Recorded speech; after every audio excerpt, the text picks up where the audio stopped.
Marjorie's babies are 3 weeks old, and the daddy is Bobby's.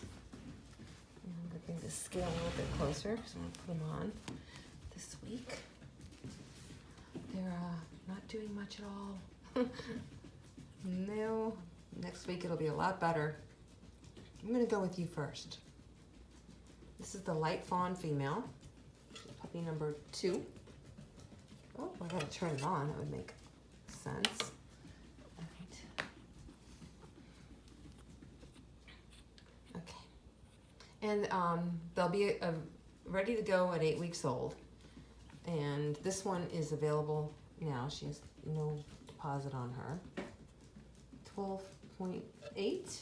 So we'll go with 13.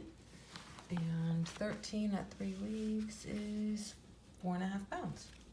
Now we're going to go with the boy, puppy number 1. And he is about 12 at 3 weeks is 4.25. And then we're going to go with the big brindle girl, and they're all short coats. And she is 17.1 at 3 weeks.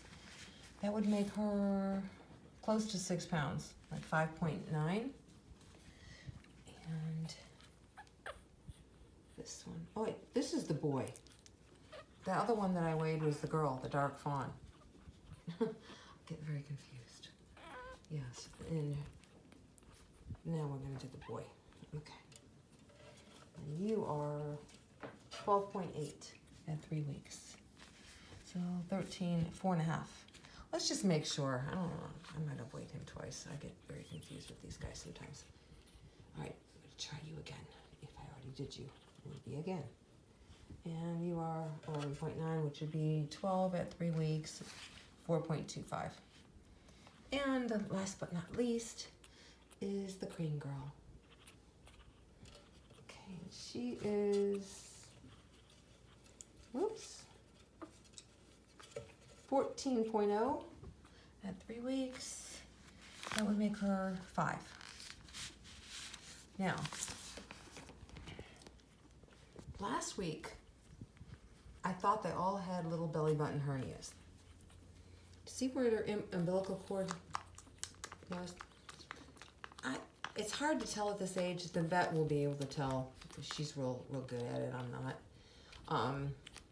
That could be. And how about you? This one I'm starting to think that just might be from the umbilical cord. They're all so tiny, it's very, very hard.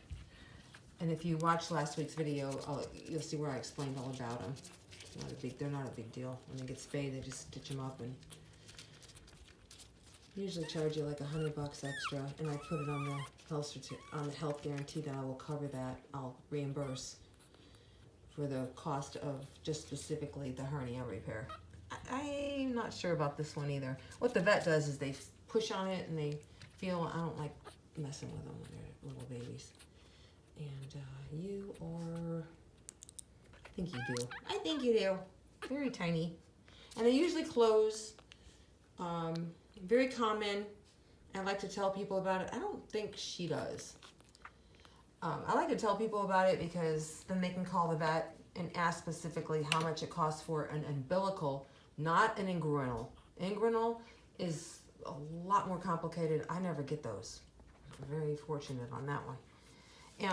But I do get the belly button ones, like I explained last time, because of the father coming from an outside line, and he's giving it to me, and I'm going to keep somebody that doesn't have one, and hopefully I'm not going to pass it on, and then I'm going to neuter him as soon as I get somebody that I want to keep.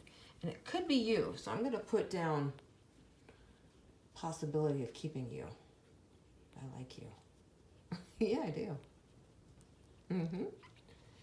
And we'll see what happens with that, but if she starts to have one, then I can't breed. You can't breed a dog with a hernia. That's not a good thing to do.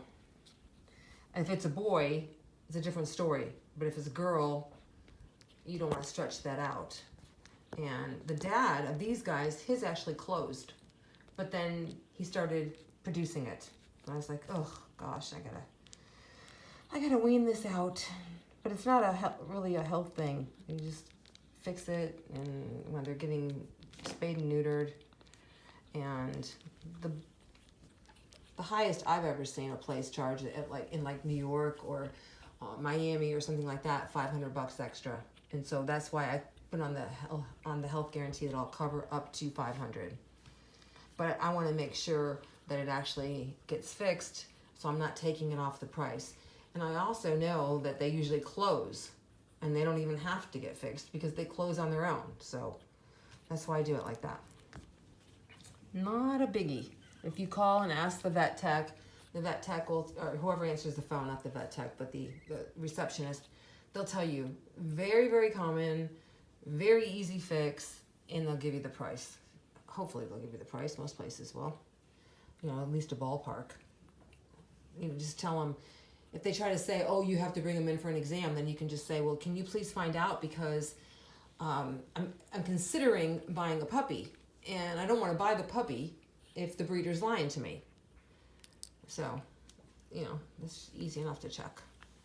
All right, so there they all are again. And we'll see what happens with your little bellies as you mature, won't we? Yeah. Okay. Till next week.